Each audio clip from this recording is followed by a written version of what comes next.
If you'd told me 3 years ago I'd wind up in my boxers at 3 a.m., barefoot staring down 6 armed deputies in my own front yard, well, I'd probably have laughed in your face. But there I was, blinking in the headlights, Officers, I heart-pounding have my gravel biting my identification feet, right here. while Yeah, some and I guy have with a mine badge too. Is there a barked, problem here? "Sheriff's Department, open up, you're under arrest." All I'd wanted was a little peace and quiet in the cabin I'd built Let's read myself. this. We need to talk about Instead, my what so-called happened. neighbor had just thrown It's me not headfirst into the that simple, nastiest son. fight of my life. And buddy, I was about to give her one hell of a surprise. See, Constance Brightwater, yeah, she actually picked that name, ran our little HOA like it was her personal fiefdom. Picture someone who acts like a cross between a DMV supervisor and the prison warden from every movie you've ever seen. Pink bathrobe clipboard that look on her face like she just beat you at chess and wants everyone to know it. The whole circus kicked off because she called 911, claimed I was some dangerous vagrant menacing the neighborhood. I own my land. Had for 3 years, got the papers to prove it. But facts never stopped Constance, and that's when I realized she had no idea who she'd picked a fight with. Marine, 20 years. I know what to do with folks who abuse their little scraps of power. Now I should back up, right? Let you in on how I wound up in this mess. My Marine career ended the exact week my wife ran off with her yoga instructor, chasing spiritual energy and leaving me with a broken heart and an empty living room. If you're out there, Linda, good timing as always. Lucky for me, that was when Grandpa Joe passed and left me 5 acres up in North Carolina. He always said you build things for your hands, but you build places for your soul. The land was a patchwork of pines, a creek out back, just the kind of spot you go to heal. I built the cabin myself. Didn't want some cookie-cutter palace, just a sturdy place with cedar shavings on the floor, a composting toilet, well water you could drink straight from the tap. The HOA Pine Ridge Estates was supposed to be 47 houses and not much drama. Funny thing, people move out to the woods to escape HOAs, but then invent even worse ones by accident. The association started out to patch roads and settle squabbles over fences, but 3 terms of Constance, nobody ever runs against her, normal people don't want the headache. My grandfather's lot predates the whole thing by 15 years. Grandfathered rights, he always said with a wink. Still, I double-checked every rule, got every permit, did it by the book. Turns out none of that mattered to Constance. She found out about me on a Tuesday. I'm up to my elbows in kitchen cabinets and I hear this click, click, click like a woodpecker in stilettos. There she is, clipboard, phone camera, that smile that could wilt grass. No good morning. Just, that structure violates our community standards. I wipe my hands and tell her politely as I can that this cabin's legal, it's on family land, and I've got every document she wants. Doesn't matter.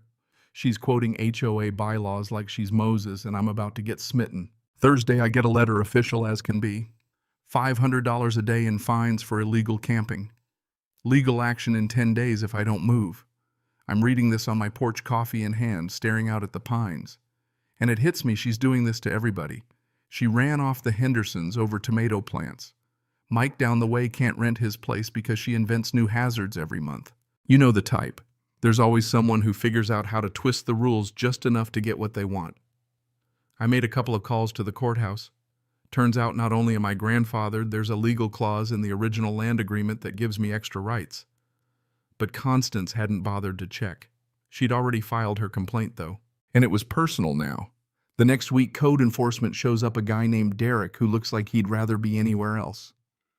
Anonymous tip, he says. Yeah, right. They check everything.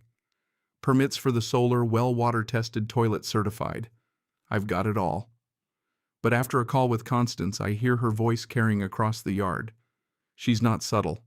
Suddenly, Derek needs a full inspection in every scrap of paper I've got. Grandpa used to say when the government comes knocking, you watch every move they make. Smart man. Turns out she'd been trespassing, sneaking onto my land, taking photos from inside my tree line, not the public road. I set up trail cameras, caught her red-handed. Measured every inch of my fence, tried every latch. I found out she'd pulled the same trick on 6 other property owners in 18 months, anonymous complaint pile on the pressure wear folks down until they sell or give up. One night, my neighbor Sarah slips me a flash drive Ring camera footage of Constance prowling around my place at midnight, measuring fences with a flashlight. Sarah's sharp, a retired accountant who's got no patience for bullies. She's been asking questions about my grandfather. Sarah whispers, trying to find a gap in ownership so she could say my exemption was void. She's digging for any way to get me out. This wasn't just about rules anymore, it was about power. The next days, things escalated: more complaints, more inspections. Then came the health code stuff. I'm off-grid, everything certified and tested, but Constance convinced county folks I was contaminating the water supply. I had to get my old Marine buddy Steve on the phone, who's now in municipal planning.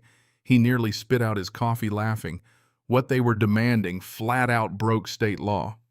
North Carolina encourages off-grid living, especially with all my documentation. The real smoking gun, though: Mike records a phone call Constance offering to expedite his permit if he'd sign a petition against me. Straight up bribery on tape. She went around the whole neighborhood with that act, threatening, cajoling, promising favors. When that didn't work, she tried to frame me for stuff that could ruin a man's life: insurance fraud, drug manufacturing, even stashing suspicious packages in the woods. Imagine a middle-aged Marine building a meth lab out of nothing but a coffee maker and a box of nails. That's the level we're talking about. But she got sloppy. My trail cams caught her vandalizing my solar panels, thousands in damages, and she had the gall to file a police report saying I did it for the insurance. I handed over the footage to the sheriff. Her goose was cooked. And the whole time I'm digging into the HOA finances. I find out Constance had registered her own consulting company, been paying herself with association funds, draining the road repair account, all while planning to sell off the community forest for a quick buck. Turns out Grandpa left me a hidden trump card. A development agreement from '87 signed with the original builder, giving our family permanent advisory status and veto power on common land sales. And wouldn't you know, the forest they were going to log was right behind my cabin. The whole reason for her campaign against me wasn't some code violation. She needed me gone so she could cash in. Once I put the pieces together, I went on the offensive. Gathered evidence, got the neighbors on board, helped folks pull their own financial records. People started realizing their special fees were bogus, their permits delayed on purpose, their property values at risk. Even Derek, the code guy, came around, realized he'd been played, wanted to make it right. We brought in the state environmental folks, got the land protected. The logging plan got shut down cold. The best part: we got enough evidence, bribery, embezzlement, fraud, even federal environmental crimes, to take Constance down for good. The day it all went public, she tried to stage one last stunt, called in a false emergency to get me arrested during the HOA meeting.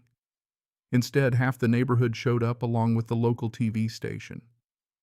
Her own words on camera gave the game away, admitting she'd been researching my rights, calling me a dangerous vagrant, all while I stood there with documents, audio, video, and a folder full of evidence. It didn't take long.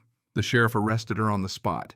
Neighbors came forward: Mrs. Patterson, Mike, Sarah, all testifying to fake permits, bogus fees, outright discrimination. By the end of the meeting, we'd voted for conservation, kicked her out of every position, and started the real work of rebuilding. You know what's wild? 6 months later, Pine Ridge looks like a whole new place. The forest is safe, the roads are fixed, and our property values went up, not because we excluded anyone, but because we protected what made this place special in the first place. Kids play on trails instead of dodging survey tape. Mike's running the rec committee. Sarah's treasurer, keeping the books clean. We even set up a scholarship for local students paid for by ecotourism on the protected land. Sometimes I look out from my deck, see the sun setting over the woods, and I realize Grandpa was right. You build things because your hands need the work, sure, but sometimes your whole community needs it even more. Constance thought she could break us apart for a quick profit. Instead, she wound up doing the one thing she never wanted, bringing us all together. So let me ask you, what's the line between protecting your neighborhood and becoming its tyrant? When does following the rules turn into pure greed? Have you ever faced off with someone like Constance? Someone who'd burn it all down just to feel in charge? I'd love to hear your stories. After all, the only thing stronger than a bully is a community that finally decides enough is enough. Cảm ơn các bạn đã xem video.